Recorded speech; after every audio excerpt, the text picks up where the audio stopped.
Sveiki! Ir tāda vispār zināma, skumīga, bieži vien traģiska medicīniska lieta. Proti, kad vēzis ir pārņēmis vienu orgānu, tas ar to neapmierinās un stiepj metastāzes tālāk uz citiem, lai pārņemtu, sēstu un iznīcinātu arī tos. Latviju Vienotības vēzis un progresīvo sarkanā sērga ir pārņēmuši, un izredzu ir diezgan maz. Bet vēzim, protams, ar to nepietiek. Kamēr vien ir iespēja, tas savas metastāzes stiepj tālāk un tālāk.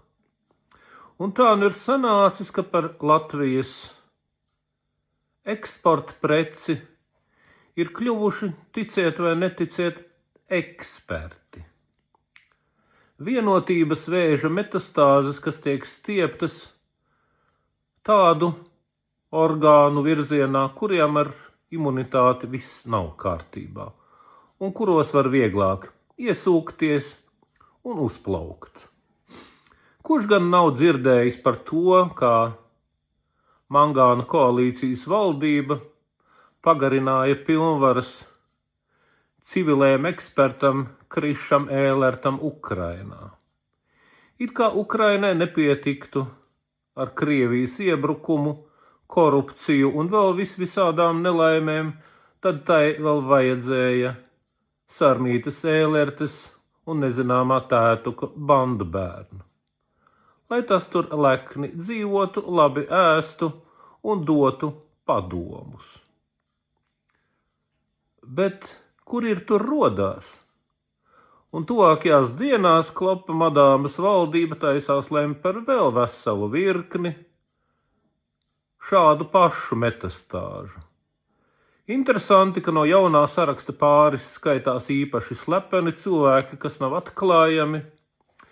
Viens ir kaut kāds Ričards, nezinu kāds, kas man vismaz neko neizsaka, bet ļoti zīmīga ir vēl viena civilā eksperte, ko Klopa madāmas valdība nosūta Ukrainai, lai būtu vēl sliktāk.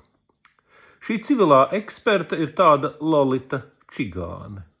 Daudziem varbūt jau piemirsies, kas ir Lolita Čigāne.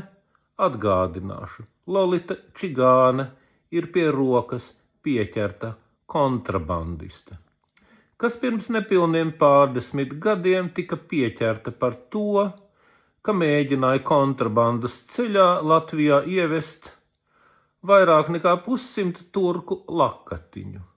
Un pēc pieķeršanas šī te pindacīša mēģināja skaidrot, ka 100 vairāk lakatiņu lūk esot domāti tikai radiem draugiem un paziņām, dāvaniņām, un nebūt ne pindacīšu ģimenes veikaliņam, kurš acīm redzot ar šādu biznesa modeli arī kaut kā vilka pastāvēšanu.